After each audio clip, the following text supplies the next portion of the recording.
Beberapa hari lagi kita akan memasuki bulan suci Ramadan, bulan yang kita tunggu-tunggu, bulan yang sangat mulia, bulan yang sangat agung. Pada bulan ini Allah Subhanahu wa taala insyaallah akan memberhentikan tentang kejadian-kejadian dan musibah-musibah yang tidak diinginkan oleh kita yang berada di negara Republik Indonesia. Allah Subhanahu wa taala berjanji dan bersumpah, walau anna ahlal qura amanu wattaqau la fatahna alaihim barakatim minas sama'i wal ardh walakin kadzabu fa akhadnahum bima kanu yaksibun. Bila mana orang Indonesia, bila mana orang Jakarta, bila mana orang Padang, bila mana orang Medan, bila mana orang Sunda, mereka beriman, mereka bertakwa kepada Allah, maka kampung itu, kota itu, negara itu akan dijaga oleh Allah dari berbagai macam musibah dan bencana. Walakin kadzabu, kalau seandainya mereka mendustakan, mereka berbuat dosa dan maksiat, mereka melakukan kecurangan demi kecurangan, maka kota itu, kampung itu, negara itu akan dilaknat dan dikutuk oleh Allah Subhanahu wa taala.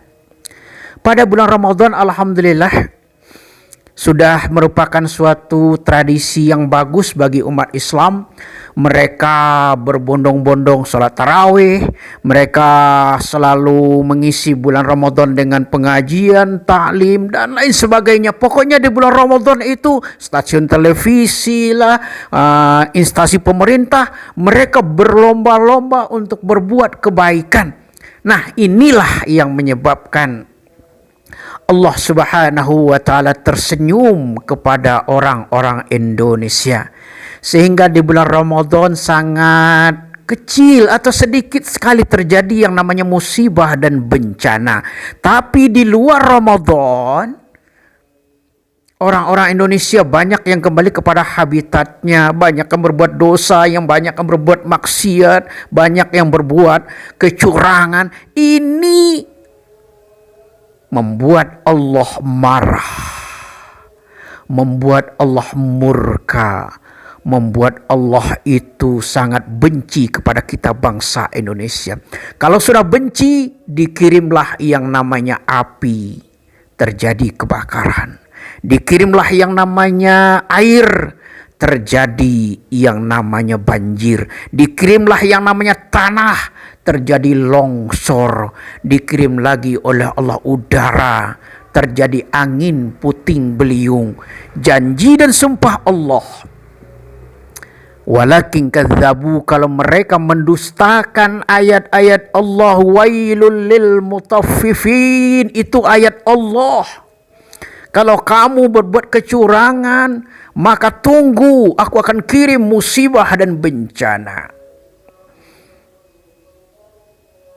Wala taqrabuz zina, itu ayat Allah. Kalau kamu mendustakan ayat Allah, kalau kamu melawan ayat Allah, kalau kamu membelakangi ayat Allah, tunggu, kata Allah, aku akan kirim bencana dan musibah ke negara kamu, ke kampung kamu, ke desa kamu, dan di mana saja kamu berada. Nah, kita alhamdulillah beberapa hari lagi akan memasuki bulan Ramadan. Di mana-mana ya Allah selalu semarak dengan marhaban ya Ramadan, selalu semarak dengan zikir, selalu semarak dengan dakwah. Ini yang disukai oleh Allah, ini yang dicintai oleh Rasulullah sallallahu alaihi wasallam.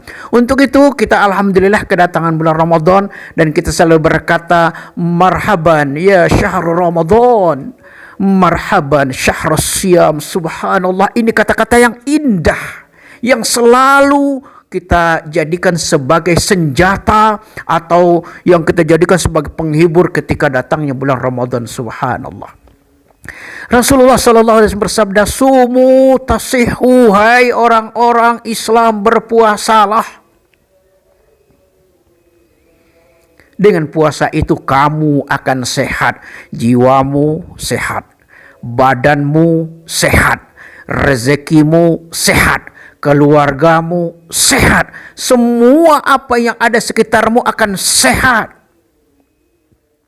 Maka dari itu sekarang ini para dokter seluruh dunia sepakat, sumu tasihu, dengan berpuasa orang akan sehat, dengan berpuasa orang akan kembali seperti semula.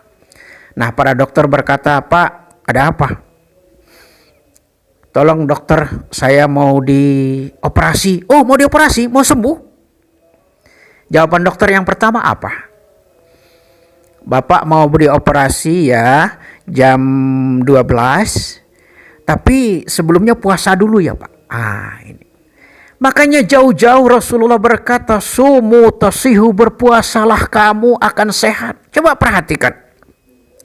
Di dalam tubuh kita ini ada pabrik yang super canggih namanya perut. Kami katakan ini perut adalah pabrik yang super canggih. Kenapa? Coba lihat. Masuk melalui mulut, wortel, jeruk, daging, jus, kopi, macam-macam masuk ke dalam mulut kita. Kemudian sesampai di perut diproses sedemikian rupa. Intisari dari jeruk ditransfer ke kulit sehingga kulit kita ini lembut. Sari pati dari tomat ditransfer ke mata sehingga mata kita ini bisa melihat dengan jelas terang. Itu pabrik buatan Allah. Coba bandingkan pabrik buatan manusia. Kita ambil salah satu contoh pabrik kecap.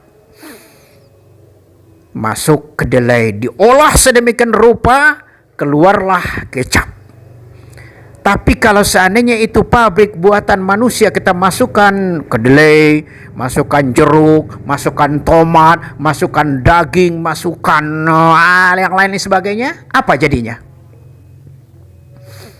Maka pabrik itu akan rusak. Tapi pabrik bikinan Allah sudah digunakan oleh manusia 10 tahun, 20 tahun, 30 tahun, 40 tahun. Sampai sekarang juga masih bisa kita gunakan. Subhanallah. Rabbana ma khalaqta hadza batila subhanaka faqina adzabannar. Pabrik buatan Allah.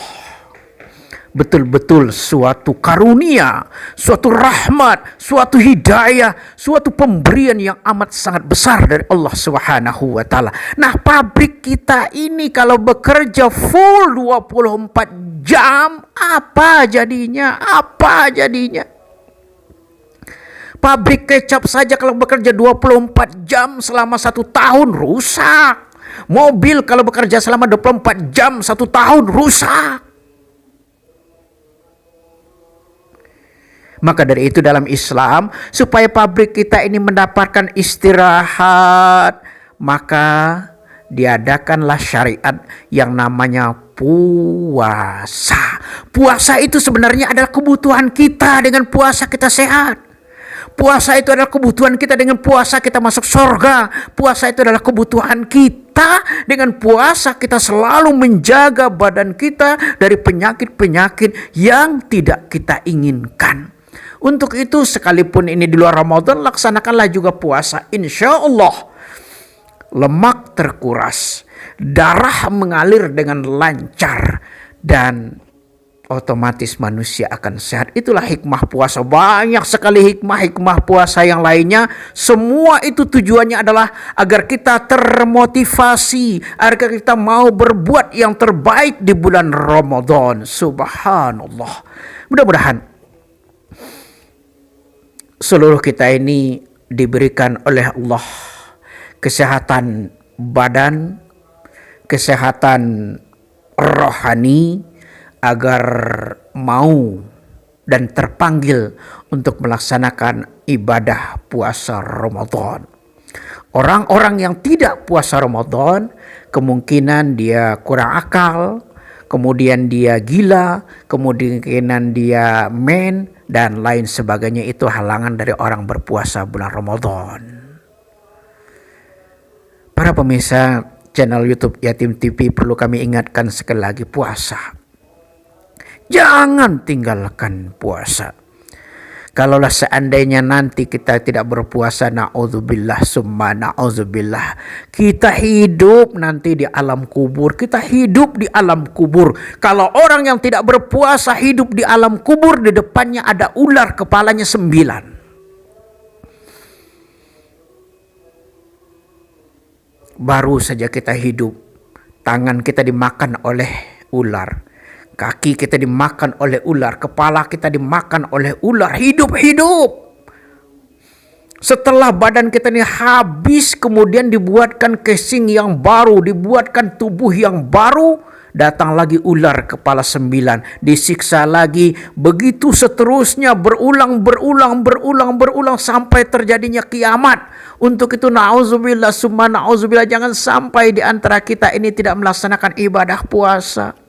Dan kami himbau kepada seluruh umat Islam, didiklah anak-anak kita untuk berpuasa umur 4 tahun. Didik mereka untuk berlatih puasa, sekalipun mereka puasa hanya setengah hari, puasa 8 jam. Yang penting mereka sudah terbiasa untuk berpuasa.